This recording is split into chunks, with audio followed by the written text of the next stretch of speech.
be the spokesperson for India, that is Bharat. Hello future leaders. US और Israel के बीच में जो बहुत ही कमजोर सीजफायर जो अप्रैल के पहले हफ्ते से चल रहा था, हम सबको पता था कि ये सीजफायर उतना मजबूत नहीं है जिसके तहत हम ये कह सकें कि कोई भी अटैक हमें देखने को नहीं मिलेगा, या फिर ये दोबारा से जो कन्फ्लिक्ट फ्रोजन कन्फ्लिक्ट की तरफ चले गया था, वहां पे एक दूसरे नेशन एक दूसरे पे अटैक नहीं करेंगे। और मंडे को ऐसी नौबत आ चुकी थी कि शायद ये लग रहा था कि ये जो सीजफायर जिसकी अटकलें हम काफी टाइम से लगाते हुए आए हैं, वो सीजफायर अब नहीं टिकने वाला। हालांकि अभी भी थ्योरेटिकली कहा जा रहा है कि सीजफायर है, और अगेन मैं कह चुका हूं आपको, इट्स अ फ्रोजन कन्फ्लिक्ट। ना पूरी बड़ी स्केल पे आपको ये कन्फ्लिक्ट देखेंगे और ना ही आपको कोई पीस देखने को मिलेगा। अब कल होता क्या है जिसके बारे में आप सबको पता होगा, लेकिन अब इंडियन गवर्नमेंट का, खासकर इंडियन पीएम का एक बहुत ही स्ट्रांग रिएक्शन आया है। अब मंडे को हुआ ये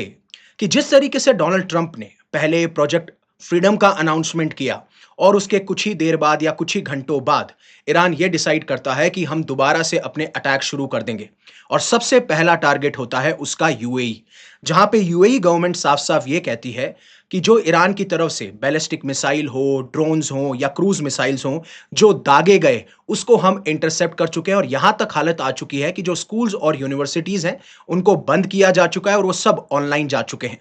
बट उसी दौरान एक ड्रोन या काफी सारे जो ड्रोन्स हैं वो यूएई के फुजायरा पोर्ट या पेट्रोलियम पोर्ट पे जाके टारगेट करते हैं, और उसके बाद में काफी सारे वीडियोस भी वायरल हुए हैं जहां पे आप स्मोक, धुआं, ये सब कुछ देख सकते हैं। लेकिन चिंताजनक बात यह थी कि उस रिपोर्ट के बाद में यह कहा जाता है कि 3 इंडियंस इस पूरे के पूरे इंसिडेंट के अंदर इंजर्ड हुए हैं। और उसके बारे में उसके बाद यूएई ने पूरी कंप्लीटली तरीके से बताया कि कैसे यूएई के एयर डिफेंस सिस्टम ने 12 बैलिस्टिक मिसाइल्स को एंगेज किया है, 3 क्रूज मिसाइल्स को और 4 अनमैन्ड एरियल व्हीकल यानी ड्रोन्स को। और जहां तक हम बात करें कि अब तक कितनी अटैक्स हो चुके हैं उसका नंबर अगर बताएं, तो इन्होंने कहा कि जो यूएई का एयर डिफेंस है वो टोटल अभी तक 549 बैलिस्टिक मिसाइल को इंटरसेप्ट कर चुका है या उनके साथ में एंगेज कर चुका है, जिसमें 29 क्रूज मिसाइल्स भी हैं और 2260 यानी अराउंड 2260 ड्रोन्स भी हैं। और लगभग अगर इंजर्ड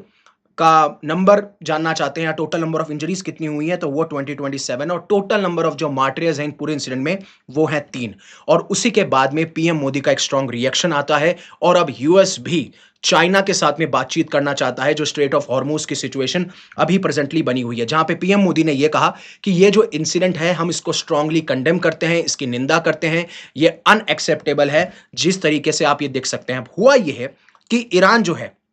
उसने अटैक किया फुजायरा के पोर्ट और पाइपलाइन टर्मिनल से, क्योंकि जिस तरीके से स्ट्रेट ऑफ हॉर्मुज पे एक तरफ ईरान ने ब्लॉकेट लगा रखा है तो दूसरी तरफ यूएस की नेवी ने ब्लॉकेट लगा रखा है, तो सिचुएशन ऐसी आ गई थी। यहां से जो पाइपलाइन है उस पाइपलाइन के थ्रू ऑयल सप्लाई किया जा रहा था, और ये जो फुजायरा पोर्ट है वहां से जो भी एक्सपोर्ट किया जाना चाहिए वो एक्सपोर्ट किया जा रहा था without crossing straight of Hormuz. और जब से यूएई ने ओपेक से एग्जिट लिया है तो अब यूएई इंडिपेंडेंट है, कितना ऑयल अब वो प्रोड्यूस करना चाहते हैं वो कर सकते हैं,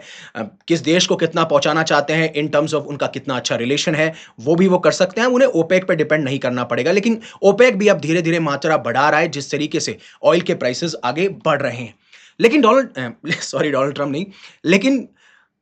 Indian prime minister Narendra Modi ने इस बारे में क्या कहा? उन्होंने कहा कि जब आप सिविलियंस को टारगेट करते हैं, आप इंफ्रास्ट्रक्चर को टारगेट करते हैं, तो यह अनएक्सेप्टेबल है। इन्होंने कहा साफ साफ कड़ी निंदा करते हुए कहा कि जो यूएई के ऊपर अटैक्स हुए हैं जिसकी वजह से जो भारतीय नागरिक हैं वो इंजर्ड हुए हैं, और ये हम अनएक्सेप्टेबल है। हम यूएई के साथ में खड़े हैं और हम साफ साफ अपना सपोर्ट दोहराते हैं कि हम चाहते हैं कि जितने भी इशू हैं वो पीसफुली रिजॉल्व हो, और जो स्ट्रेट ऑफ हॉर्मुज पे ब्लॉकेड लगा रखा है उसको हटाया जाए, जिससे कि फ्री पैसेज हो, जो भी शिप्स हैं, वेसल्स हैं, कार्गो है, और जो ग्लोबल अर्थव्यवस्था है या फिर जो इकोनॉमी है, ऑयल प्राइसेस हैं, वो स्टेबलाइज किया जा सके। अब सिर्फ इंडिया नहीं है, इंडिया के अलावा जर्मनी ने भी कंडेम किया है, और उसके बाद में जो कैनेडियन पीएम है मार्क कार्नी, उन्होंने भी कंडेम किया है। पर सवाल यह है कि यहीं पे काफी सारी चीजें खड़ी हो जाती हैं। जैसे ठीक है, मैं समझता हूं कि इस इंसिडेंट के अंदर इंडियंस के ऊपर अटैक हुआ है तो आपने स्टेटमेंट दिया, लेकिन जब ट्रंप ने किसी और का एक लेटर जो रिपोस्ट किया उसमें इंडिया और चाइना को हेलहोल कहा गया, तब भी एक्सपेक्ट करते हैं हम लोग कि हमारे इंडियन पीएम आए और इसका भी जवाब दें। अगर ऐसा है कि आपका एक स्टांस है कि एमईए ही जवाब देगी, तो फिर हर चीज़ में फिर एमईए ही जवाब दे। जैसे इस केस में भी एमईए ने जवाब दिया है और उससे पहले हेल होल वाले कमेंट में भी एमईए ने जवाब दिया था कि अनइन्फॉर्म्ड है, पुअर टेस्ट है, इन्हें पूरी तरीके से जानकारी नहीं है और डोनाल्ड ट्रंप से हम एक्सपेक्ट कर भी सकते हैं। बट पर्टिकुलर अलग-अलग सिचुएशंस में आप अलग तरीके से बिहेव करते हैं, तब शायद सवाल खड़े होते हैं। आपका क्या मानना है? क्योंकि जिस तरीके से हेल होल का रिमार्क आया, उसके ऊपर कोई कमेंट नहीं था, अ, खासकर इंडियन पीएम का, और इस बार इंडियन पीएम का कमेंट आया, तो it's good, well and good, अच्छी बात है ये चीज़ और होना भी चाहिए। लेकिन आपका क्या पॉइंट ऑफ व्यू उस बारे में कि आप क्या सोचते हैं कि क्या इंडियन पीएम को उस बार में ही रिप्लाई करना चाहिए था कि नहीं, उस time ministry of external affair ने किया तो सही है, इस बार इंडियन पीएम ने किया तो सही है? आप मुझे ज़रूर बताइएगा कि आपका ओपिनियन क्या है। लेकिन अभी तक सबने ये बात कह तो दी, और जो मैं बार-बार कहता हुआ आ रहा हूं, उस चीज को अब ये रिपोर्ट भी कंफर्म करती है कि जो अभी ईरान के प्रेसिडेंट हैं, मसूद पेजेश्किन, उनके काफी ज्यादा क्लैशेस आईआरजीसी के साथ में देखने को मिल रहे हैं। क्योंकि जब आईआरजीसी, जो ईरान की रिवॉल्यूशनरी गार्ड कॉर्प्स है, उन्होंने जब ये अटैक किया यूएई के फुजायरा पोर्ट के ऊपर, उसके बाद में उन्होंने ये कहा कि जो ये मिसाइल और ड्रोन अटैक हुए हैं, कंप्लीटली इररिस्पॉन्सिबल अटैक हैं और गवर्नमेंट की नॉलेज के बिना या गवर्नमेंट को बताए बिना ये अटैक किया गया है। तो अब ये डीप विद इन ईरान के अंदर एक चीज दर्शा रहा है कि जो ईरान की सिविलियन गवर्नमेंट है, जिसमें ईरान के फॉरेन मिनिस्टर या ईरान के प्रेसिडेंट और एक तरफ आईआरजीसी, इन दोनों की बन बिल्कुल नहीं रही है। और जब ऐसा होता है तो बहुत ज्यादा कंफ्यूजन होता है। जहां पे आप वॉर एंड करने की बात कर रहे हैं, आप पीस की बात कर रहे हैं, वो बहुत मुश्किल हो जाता है, क्योंकि दोनों की आइडियोलॉजी अलग है, दोनों अलग तरीके से फंक्शन कर रहे हैं। जहां पे सिविलियन गवर्नमेंट को बोला जाता है कि इनका काफी सॉफ्ट स्टांस है, वहीं पे आईआरजीसी का बहुत हार्ड स्टांस है, और इसीलिए आपको ये अटैक देखने को मिल रहे हैं। और यूएई पे क्यों अटैक किया जा रहा है? मतलब क्यों ही यूएई को निशाना बनाया गया? खाली लोग, काफी सारे लोग बोल रहे हैं कि क्योंकि यूएस ने प्रोजेक्ट फ्रीडम को अनाउंस कर दिया, इसलिए ऐसा हो रहा है। देखिए, वो हो सकता है, बट वो मेन रीजन नहीं है, उसके बारे में बात करूंगा। उससे पहले अनअकैडमी आपके लिए लेके आया all India prelims mock test, जो कि 9 मई को होने वाला है, 2 स्लॉट में। जैसा यूपीएससी जो संस्था है, इंस्टीट्यूशन है, जो प्रीलिम्स कंडक्ट कराता है, एक 9:30 से 11:30 और दूसरा आपका 2:30 से 4:30 बजे।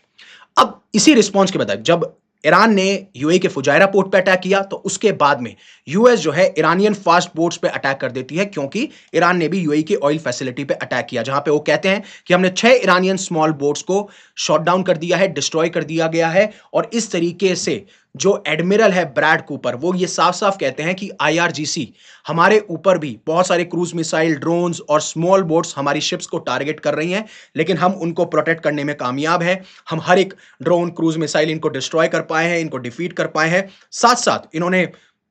स्ट्रांगली एक एडवाइजरी भी भेजी कि ईरानियन फोर्सेस जो हैं वो यूएस मिलिट्री को टारगेट ना करें, क्योंकि इसमें 15,000 यूएस ट्रूप्स हैं, यूएस नेवी डिस्ट्रॉयर्स हैं, 1000 से ज्यादा लैंड और सी बेस्ड एयरक्राफ्ट हैं और अंडर सी असेट्स हैं। इसके बारे में बात की गई। लेकिन ईरान ने, जब आप बात करते हो कि यूएई पे क्यों अटैक किया, तो पहली चीज तो ये कही जा रही थी कि जिस तरीके से डोनाल्ड ट्रंप ने प्रोजेक्ट फ्रीडम को लॉन्च किया है, जहां पे उनका इंटेंशन ये है कि जो भी शिप्स, जो भी कार्गो वेसल्स यहां स्टक हैं या फिर एक तरीके से रुकी हुई हैं, उनको हम एक सेफ पैसेज प्रोवाइड करें। अब एक ऐसा रीजन है जहां पे माइंस बिछी हुई हैं, जहां से कोई जा नहीं सकता। अब जब ईरानियन रास्ते से कोई जाता है, तब उसके बाद में यूएस नेवी उनको रोक लेती है। अगर यूएस नेवी के कोऑर्डिनेशन से कोई जाता है, तो ईरान उनके ऊपर अटैक कर देता है या ईरान उन्हें वार्निंग दे देता है। इस तरीके की सिचुएशन बनी हुई है। इसलिए यूएस ने कहा कि हम प्रोजेक्ट फ्रीडम को लॉन्च कर रहे हैं, जिससे जो भी वेसल स्टक हैं उनको हम आराम से पैसेज दे सके, उनको प्रोटेक्ट कर सके, यानी एस्कॉर्ट करा जा सके। लेकिन आप एक चीज समझिए, यूएई को क्यों? और किसी को भी तो अटैक किया जा सकता था। अब यूएई जो है ना, वो इजराइल और यूएस का बहुत इंपॉर्टेंट अलाय है। हाँ, आप कहेंगे सऊदी अरेबिया भी अलाय है, मैं मानता हूं। लेकिन जिस तरीके से अभी यूएई ने ओपेक से एग्जिट लिया है, जहां पे वो इंडिपेंडेंट पॉलिसीज को फॉलो करने वाले हैं, अपनी ग्रोथ को देखने वाले हैं, जहां पे वो ऑयल सप्लाई करेंगे जो ओपेक पे डिपेंड नहीं करेगी, तो एक तरीके से दिखाता है कि जिस ग्रुप में ईरान खुद है और जहां पे ऑयल की प्राइस को स्टेबलाइज करना है और ग्लोबल इकोनॉमी में जो अर्थव्यवस्था अभी टूट रही है उसको संभालना है, तो वहां पे सवाल यही खड़ा होता है कि यूएई हो सकता है ऑयल की प्राइसेस को स्टेबलाइज करने के लिए एक बहुत बड़ा फैक्टर बने। एक तरफ आप यूएस और इजराइल के अलाय हैं, वो तो सऊदी अरेबिया भी है और काफी सारे और नेशंस भी हैं, गल्फ पार्टनर्स भी हैं, तो वो चीज उतनी भी नहीं बैठती। लेकिन जो अर्थव्यवस्था पे झटका लग रहा है, जो ऑयल के प्राइसेस बढ़ रहे हैं, उसको यूएई कहीं ना कहीं न्यूट्रलाइज कर सकता है। और वही चीज शायद ईरान को बिल्कुल पसंद नहीं आई और खासकर जब पाइपलाइन के थ्रू आप स्ट्रेट ऑफ हॉर्मुज की आपको ज़रूरत ही नहीं पड़ रही और आप आराम से सप्लाई कर दे रहे हैं, तो वो भी कहीं न कहीं एक पॉइंट ऑफ व्यू हो सकता है जिसके बारे में शायद किसी काफ़ी कम लोगों ने बात करी है और जो आर्टिकल में लिख दिया जाता है उसके ऊपर बात कर ली जाती है, आपको थोड़ा-सा अप्लाई करना होगा अपना ब्रेन भी, ठीक है? ईरान ने कह दिया कि प्रोजेक्ट फ्रीडम लॉन्च हुआ है इसलिए, वो तो नेवल ब्लॉकेड तो उन्होंने पहले से ही लगा रखा है, वो तो पहले से भी उस तरीके से बिहेव कर रहे हैं और खासकर जब सीज़ फायर चल रहा हो तो उन्हें लग रहा है कि यूएई जो है एक अलग तरीके से बिहेव कर रहा है और जो हम प्रेशर क्रिएट करने की कोशिश कर रहे हैं वो शायद ना हो क्योंकि सऊदी अरेबिया रेड सी के थ्रू सप्लाई कर रहा है, यूएई यहां से सप्लाई कर रहा है, तो जितना प्रेशर क्रिएट होना चाहिए उतना प्रेशर क्रिएट नहीं हो रहा। आपका क्या पॉइंट ऑफ व्यू है, आप जरूर इस चीज के ऊपर बताइएगा। वहीं पे जो ईरान के लीडर्स हैं वो ये कह रहे हैं कि स्टेट इस तरीके से मैनेज नहीं होगा जो ट्रंप पोस्ट कर देंगे और ईरान ने फिर फायर बैक कर दिया यूएस के प्रोजेक्ट फ्रीडम को। ये प्रोजेक्ट फ्रीडम कुछ नहीं है, ये प्रोजेक्ट डेडलॉक है और कोई भी अगर इंटरफेरेंस होती है इस रिजीम के अंदर जहां पे स्ट्रेट ऑफ हॉर्मुज को हम जो जिस तरीके से हम एक नई रिजीम एस्टेब्लिश कर चुके हैं उसे हम वायलेशन मानेंगे सीजफायर का और स्ट्रेट ऑफ हॉर्मुज और पर्शियन गल्फ उस तरीके से मैनेज नहीं की जाएगी जिस तरीके से ट्रंप के एक डिल्यूजनल पोस्ट आपको देखने को मिलते हैं। और जहां तक बात थी कि क्या जो यूएस की 2 वॉरशिप्स हैं उनके ऊपर अटैक किया गया है, तो जहां पे 2 नाम निकल के आ रहे थे यूएसएस ट्रुक्सटन और यूएसएस मैसेन, जहां पे लगातार जिस तरीके से जो एडमिरल है ब्रैड कूपर उन्होंने भी कहा कि हमारे ऊपर मिसाइल्स दागे गए हैं, क्रूज दागे गए हैं और ड्रोन्स दागे गए हैं, उसके बारे में ये मेंशन करते हैं कि हाँ मंडे को जो है हमारे 2 यूएस नेवी डिस्ट्रॉयर जो स्ट्रेट ऑफ हॉर्मुज से पास कर रहे थे उनके ऊपर काफी सारे मिसाइल्स ड्रोन्स ये सब दागे गए, लेकिन हमने उनको डिस्ट्रॉय कर दिया है या फिर हम उसका जो इंपैक्ट होने वाला था उतना इंपैक्ट नहीं हुआ है। Neither of the destroyer was impacted और खासकर जब हम उनको बैक कर रहे हैं फाइटर एयरक्राफ्ट और अपाची हेलीकॉप्टर्स के द्वारा।